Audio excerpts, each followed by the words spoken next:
Hello दोस्तों, आपकी demand पे आज हम लेके आए हैं संथाल परगना टेनेंसी एक्ट यानी कि संथाल परगना काश्तकारी अधिनियम 1949। ये एक्ट जो है बहुत इंपॉर्टेंट है। यहाँ से 5 क्वेश्चन आएंगे पीटी में, यानी कि 10 मार्क्स आपका यहाँ से बन जाएगा, तो इसको समझना बहुत ज़रूरी है।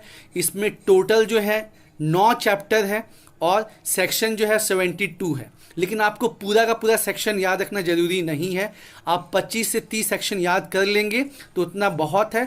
और ख़ासकर जो स्टार्टिंग के 3 चैप्टर हैं, चैप्टर नंबर 1 इसमें सेक्शन 1 से सेक्शन 4 है। चैप्टर नंबर 2 ये मूल रैयत और ग्राम प्रधान के बारे में, इसमें सेक्शन 5 से 11 है। और चैप्टर नंबर 3 जिसमें रैयत के हक के बारे में दिया गया है, सेक्शन 12 से 26। तो इतना आपको तो बाय हार्ट याद होना ही चाहिए, क्योंकि ये बहुत ज़्यादा इंपॉर्टेंट है। और इसके अलावा भी 4-5 जो है आपको याद रखने होंगे, तो आपका काम बन जाएगा। तो चलिए थोड़ा बैकग्राउंड समझते हैं।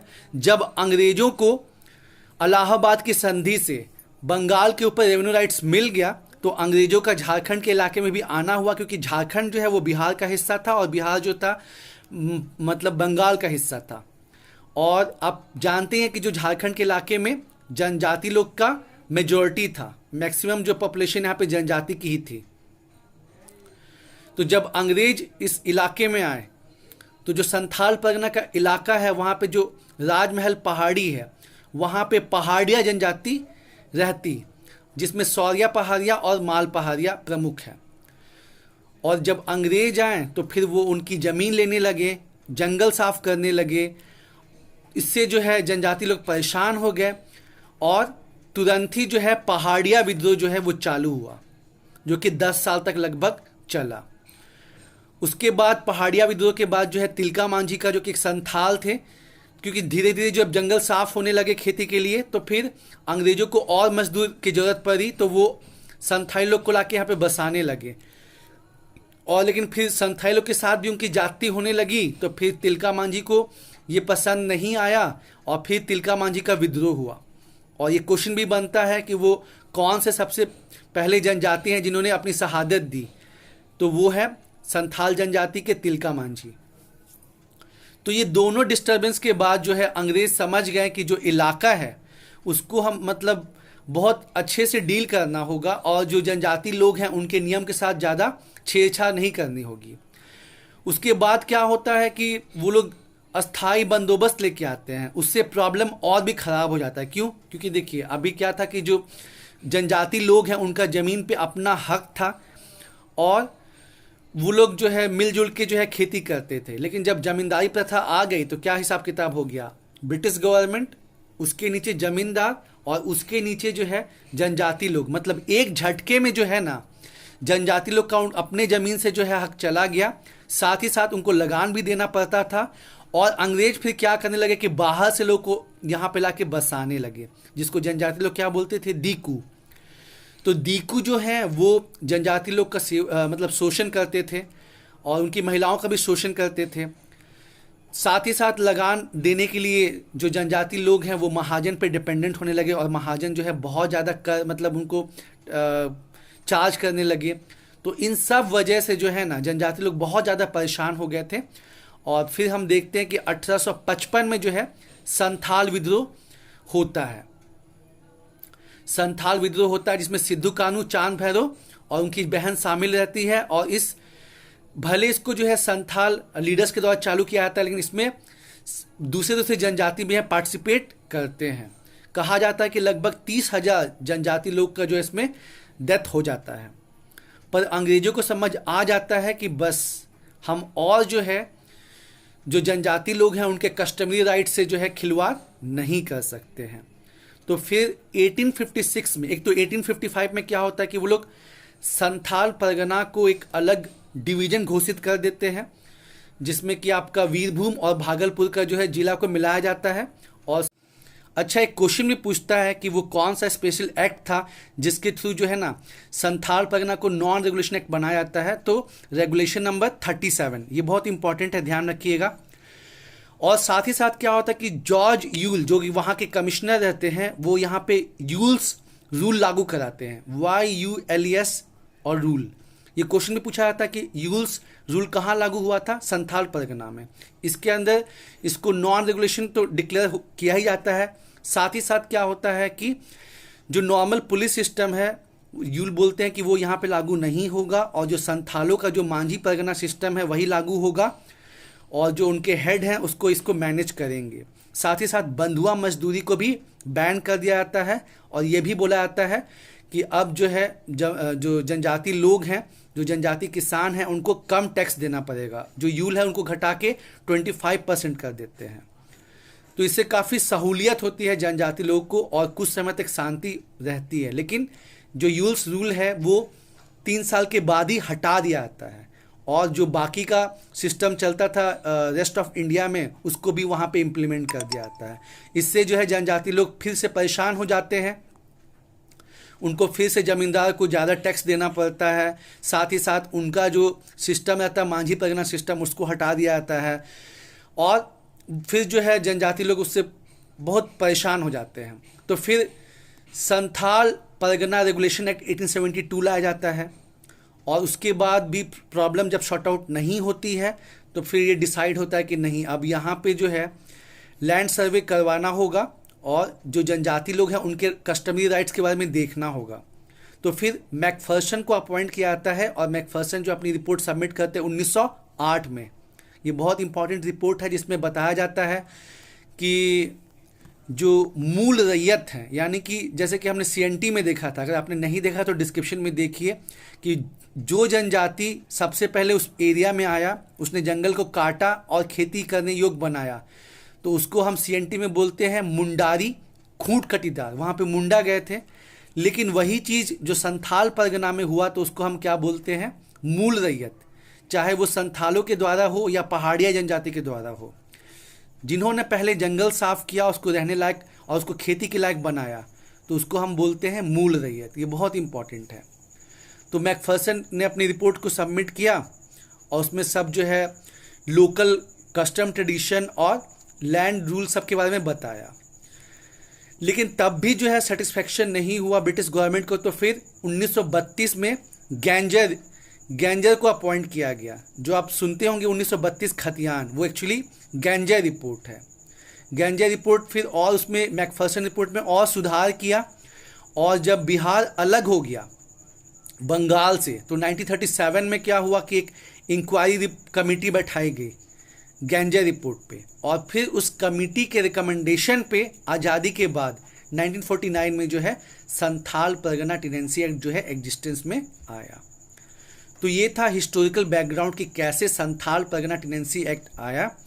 और जैसे कि हमने बताया कि अंग्रेज़ों के आने से पहले जो जनजाति थी उसका ज़मीन पे पूरा हक था, लेकिन जब अंग्रेज आ गए और परमानेंट सेटलमेंट लागू हो गया तो एक झटके में जो है जनजाति जो लोग हैं उनके ज़मीन का हक चला गया, और वो रैयत बन गए, मतलब उनको टैक्स देना पड़ा। अब चलिए, हमने जो है बेसिक जो है हिस्टोरिकल बैकग्राउंड देख लिया, अब आगे बढ़ते हैं। जैसा कि आप लोगों को बताया था कि जो संथाल परगना टेनेंसी एक्ट है इसमें टोटल 9 चैप्टर हैं और 72 धाराएं हैं, लेकिन आपको सब नहीं याद करना। 25 से 30 जो इंपॉर्टेंट है वो आपको याद रखना है धाराएं। और जो स्टार्टिंग का है चैप्टर 1 to 3, ये बहुत ज़्यादा इंपॉर्टेंट है, इसके सेक्शन भी बहुत इंपॉर्टेंट है, इस पर आपको फोकस करना है। तो चलिए हम स्टार्ट करते हैं। जो चैप्टर 1 है इसमें मतलब टाइटल्स है और डेफिनेशन है। इसमें जो सेक्शन 1 है ये कहता है कि संथाल परगना टेनेंसी एक्ट कहाँ कहाँ लागू होता है। तो जो 6 जिले हैं संथाल परगना डिवीज़न के, साहेबगंज, गोड्डा, पाकुर, दुमका, जामताड़ा, देवघर, यहाँ पे ये लागू होता है। सेक्शन 2 जो है ये बताता है कि इन 6 जिलों के कौन कौन से एरिया में ये लागू होगा या नहीं होगा, इसका डिसीजन गवर्नमेंट करेगी। मतलब फिक्स नहीं है, चेंज भी हो सकता है। 6 जिलों में तो लगेगा, लेकिन याद रखिएगा कि 6 जिलों में पूरा 100 का 100% जो ज़मीन है वो एसपीटी के अंदर नहीं आता है। उसमें एरिया डिक्लेयर्ड है कि हाँ जी यहाँ ये जो ज़मीन है एसपीटी के अंदर है, ये जो है नहीं है। जैसे सीएनटी में भी यही है कि ऐसा नहीं है कि जो 4 डिवीज़न है, चारों डिवीज़न में 100% जो ज़मीन है वो सीएनटी के अंदर नहीं है। ठीक है, लैंड डिमार्केटेड है। सेक्शन 3 जो है इसको रिपील कर दिया गया है। सेक्शन 4 जो है इसमें इंपॉर्टेंट डेफिनेशन दिया गया है, इसको आपको समझना बहुत ज़रूरी है। पहला आपको बताया है, उसमें डेफिनेशन में फर्स्ट बताया गया आपको कृषि वर्ष, एग्रीकल्चर ईयर, तो क्या माना जाएगा कि जहां बंगला वर्ष चलता है वहां प्रथम वैशाख से उसको कृषि वर्ष कंसिडर करेंगे। जहां फसली वर्ष चलता है फसल के हिसाब से, तो वहां अश्विन से डिस्कस करेंगे। और जहां जो राज्य सरकार के अंदर है वो वहां पे अप्रैल के महीने से डिसाइड करेंगे। तो ये हो गया एग्रीकल्चर ईयर। फिर आपको एक डेफिनेशन मिलेगा भुक्त बंधक, यानी कि या फिर भोग बंधक, ये सीएनटी में भी है। इसका मतलब क्या है कि मान लीजिए कि आप रैयत हैं, ठीक है, और आप रैयत हैं और आपको ना मतलब लोन लेना है।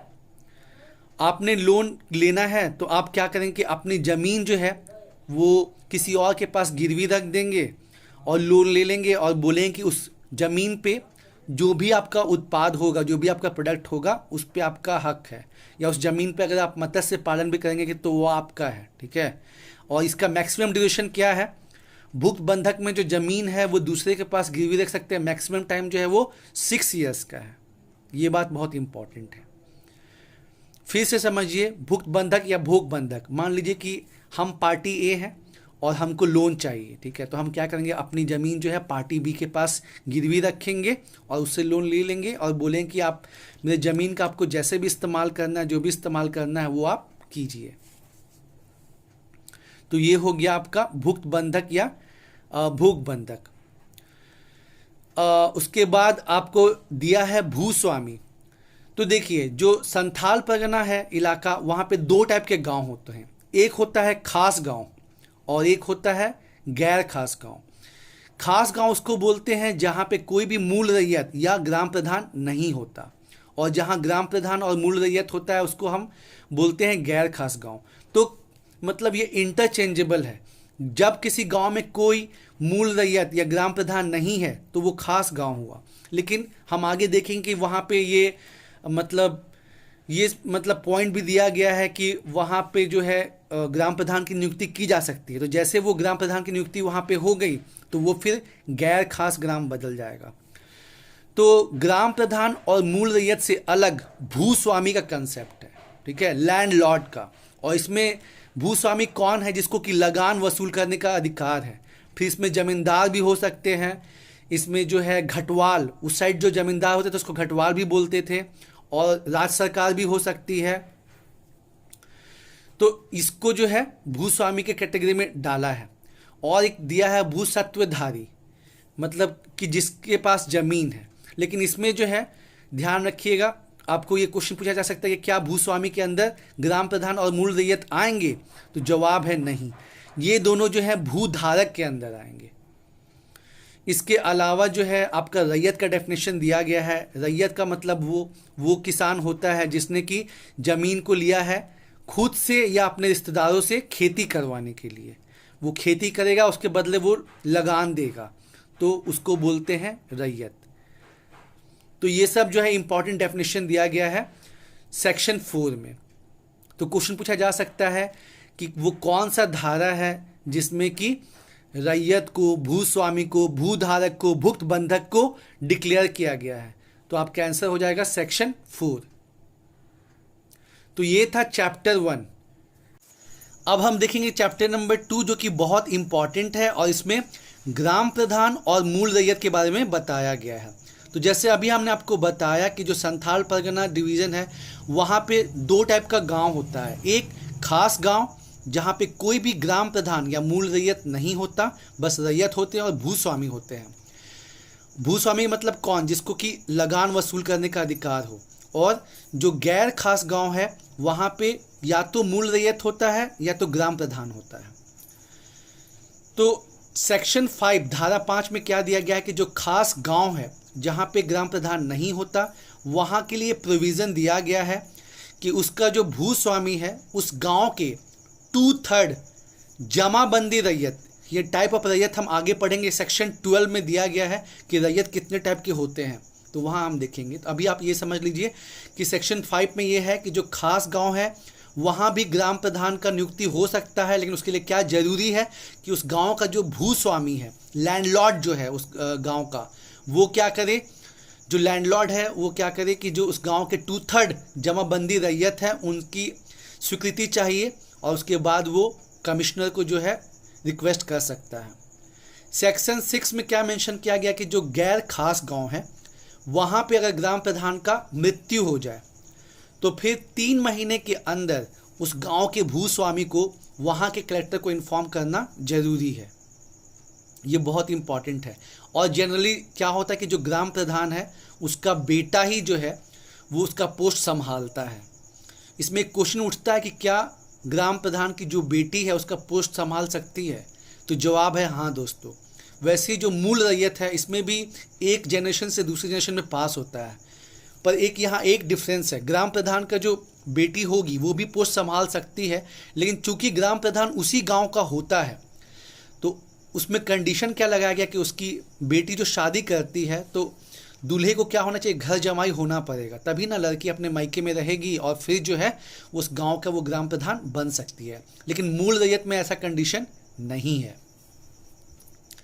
खैर इसको आपको उतना डिटेल में नहीं जानना है, बस ये जाने कि सेक्शन 6 में ये लिखा हुआ है, धारा 6 में ये दिया हुआ है कि जब ग्राम प्रधान का जो गैर खास गांव है उसका ग्राम प्रधान का डेथ होता है तो 3 महीने के अंदर भूस्वामी को जो है वहाँ के कमिश्नर को इन्फॉर्म करना होता है। सेक्शन 7 क्या कहता है कि जो भी ग्राम प्रधान बनेंगे उनको राज्य सरकार जो भी नोटिफिकेशन निकालेगी, जो भी रूल बनाएगी उसके हिसाब से काम करना है, उसके अगेंस्ट में जाके काम नहीं करना है। ये बोला गया है धारा 7 में। फिर आपका जो है धारा 8 है, सेक्शन 8, उसमें ये बोला गया है सेक्शन 8 में कि मान लीजिए कि जो ग्राम प्रधान है उसका जो उत्तराधिकारी है, मतलब जो उससे आगे का पोस्ट फॉरवर्ड करेगा और वो उसके मतलब उसके खानदान को ना बिलोंग करके कोई और है, ठीक है, तो जो भूस्वामी है उसको ये बोला गया है कि 3 महीने के अंदर आपको उसको क्या करना है, जो रिकॉर्ड ऑफ राइट्स है वो दे देना है। ठीक है, जैसे कि हमने आपको क्या बताया कि ग्राम प्रधान में क्या सिस्टम है कि जो पिताजी हैं उससे वो उनका जब डेथ होगा तो उनके बेटे जी को मिलेगा। लेकिन अगर मान लीजिए कि ऐसा नहीं है कि जो ग्राम प्रधान है ना ही उसका बेटा है ना ही कोई बेटी है और ना ही कोई फर्दर उसका डिसेंडेंट है और उसके अलावा किसी को अगर मतलब मिलता है ग्राम प्रधान का पोस्ट, तो 3 महीने के अंदर जो भूस्वामी है उसको लैंड ऑफ रिकॉर्ड्स का जो भी जानकारी है वो देना है। ये सेक्शन 8 में है। सेक्शन 9 में क्या है कि ग्राम प्रधान का जो पोस्ट है वो ट्रांसफरेबल नहीं है। ठीक है, इनहेरिटेंस तो है कि मतलब बेटे से मतलब पापा से बेटे को जाएगा, लेकिन ऐसा नहीं है कि अगर मेरे पास ग्राम प्रधान का पोस्ट है तो मैं अपने दोस्त को ट्रांसफ़र नहीं कर सकता। इट इज़ नॉट ट्रांसफरेबल, वैसा नहीं है। तो ये मेंशन किया गया है सेक्शन 9 में। सेक्शन 10 जो है वो मूल रैयत से संबंधित है। तो देखिए मूल रैयत को जो है डिफाइन नहीं किया गया कि मूल रैयत कौन होते हैं, बस ये बताया गया है कि हाँ वो मतलब उस गांव में शुरू में आए थे और उन्होंने जंगल साफ किया और उसको खेती युक्त बनाया और उनका जो है खेवट खटियान यानी कि जो रिकॉर्ड होता है लैंड रिकॉर्ड, उसमें उनका जो है जिक्र होना ज़रूरी है। जैसे कि हमने आपको बताया था कि मैकफर्सन रिपोर्ट हुआ था तो उसमें सबसे पहले जो है मूल रैयत का जिक्र किया गया था। तो उसमें मैकफर्सन ने बताया था कि जो जनजाति सबसे पहले उस गांव में आई और जंगल साफ करके उसको खेती युक्त बनाया उसको संथाल परगना इलाके में क्या बोलते हैं, मूल रैयत। तो इस चीज़ को मेंशन किया गया है सेक्शन 10 में। फिर लास्ट जो है चैप्टर 2 का सेक्शन 11 है, धारा 11, उसमें ये मेंशन किया गया है कि जो भी जुर्माना लगता है ग्राम प्रधान को, मूल रैयत को या फिर रैयत को, उसको क्या किया जाएगा, उसको प्रधान की एक निधि होगी, पुरस्कार निधि, उसमें जमा कर दिया जाएगा और फिर जैसा कमिश्नर बोलेंगे उस हिसाब से उसका खर्च किया जाएगा। तो ये मेंशन है सेक्शन 11 में। तो दोस्तों एक बार फिर से हम देख लेते हैं।